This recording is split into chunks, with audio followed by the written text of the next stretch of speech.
1er novembre 2025, c'est ici, au cœur du pays Gurunsi, que l'histoire s'accélère. Nous sommes dans la cour royale. Aujourd'hui, un rêve de longue date se concrétise. Pour la première fois, les chefs coutumiers de la grande famille Gurunsi se réunissent pour un serment d'unité. Un pas de géant pour un peuple qui compte sur la consistance de ses traditions pour bâtir son avenir. Venus de toutes les contrées du pays, les Liliers, les Kassena, les Nouni, les Sissala, les Ouniens appelés Ko à tort, pour ne citer que cela. Un seul peuple que les aléas historiques ont subdivisé en sous-groupes linguistiques et culturels. Cette diversité est une force, mais son absence d'unité formelle est perçue comme un frein. Pour le comité d'organisation de cette première rencontre des Réaux, voir les chefs Gurunsi réunis dans cette demeure parlant d'une même voix, c'est le signe que l'unité, longtemps souhaitée, est enfin en marche. Mais avant, une minute de silence en mémoire aux fils de la nation tombés pour que désormais nous puissions vivre dignes.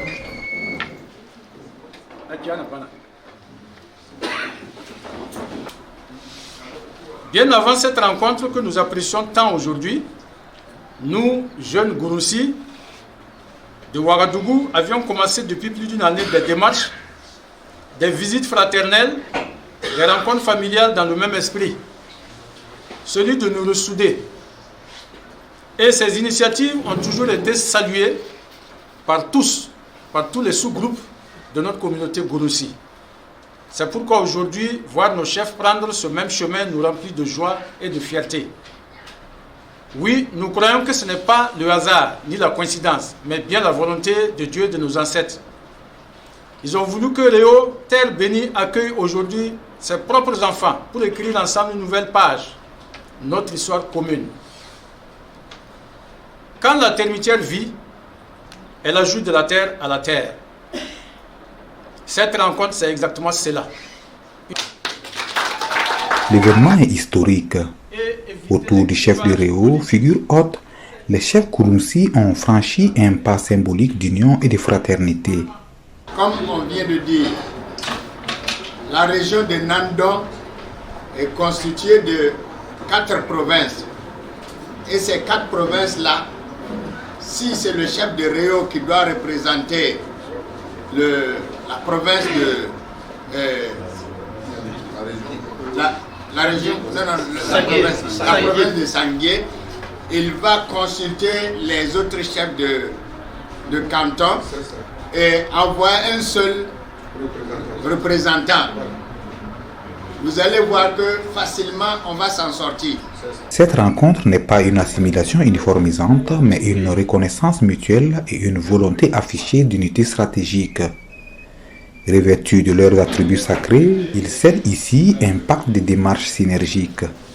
Ces conseils vraiment concernent à reconnaître le coutume des Gurunsi et pouvoir régler les problèmes familiales des régions ensemble pour que nous puissions revenir à la coutume des Gurunsi. Voilà, si cette jeunesse s'intéresse à leurs coutumes, comme le président a dit, nous allons revenir à l'africanisme et ça va nous aider pour la cohésion sociale. Nous sommes une grande communauté qui a vraiment beaucoup apporté à cette nation. Et nous avons pensé que c'était bon pour une fois de se réunir pour pouvoir capitaliser ce patrimoine, ce riche patrimoine, pour pouvoir contribuer avec cet élan de renaissance de notre nation et avec également la consolidation des acquis de nos capacités endogènes par le retour aux sources prôné par notre président, à savoir le 15 mai. Alors tout ça amène chaque peuple à capitaliser ce qu'il a comme force pour les mettre au service de la nation. Ce serment d'unité est directement lié aux enjeux contemporains.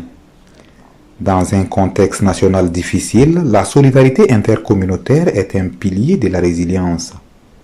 En unifiant leurs voix, Les Gouroussis entendent mieux défendre leurs intérêts, promouvoir leur patrimoine et surtout initier des projets de développement qui s'enracinent dans leurs propres valeurs.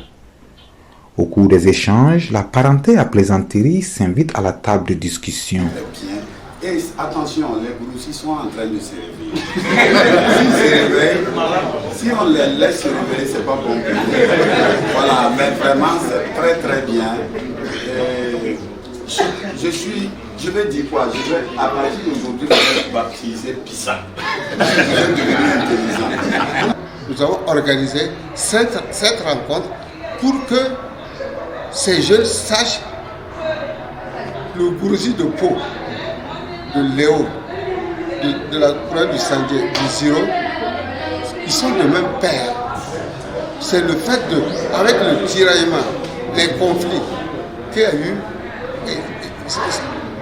ces déplacements.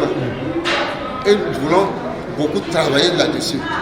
Nous allons à chaque fois, quand nous allons nous retrouver, je crois que nous allons nous rendre soit à Pau, les rendre visite, soit à Léo, soit au Ziro, soit même dans le Mourou. Donc il faudra une force unie, l'ennemi ne peut pas rentrer. En ce 1er novembre, à Réau, les Gouroussis n'ont pas seulement organisé une rencontre, ils ont signé un pacte d'avenir. L'union des chefs est un message puissant. La voie de la résilience au Burkina Faso passe par la réconciliation des élites traditionnelles, l'affirmation de la culture et la mobilisation de toutes les forces pour un développement enraciné. Le serment de Réau est une boussole pour l'ensemble de la nation burkinabé.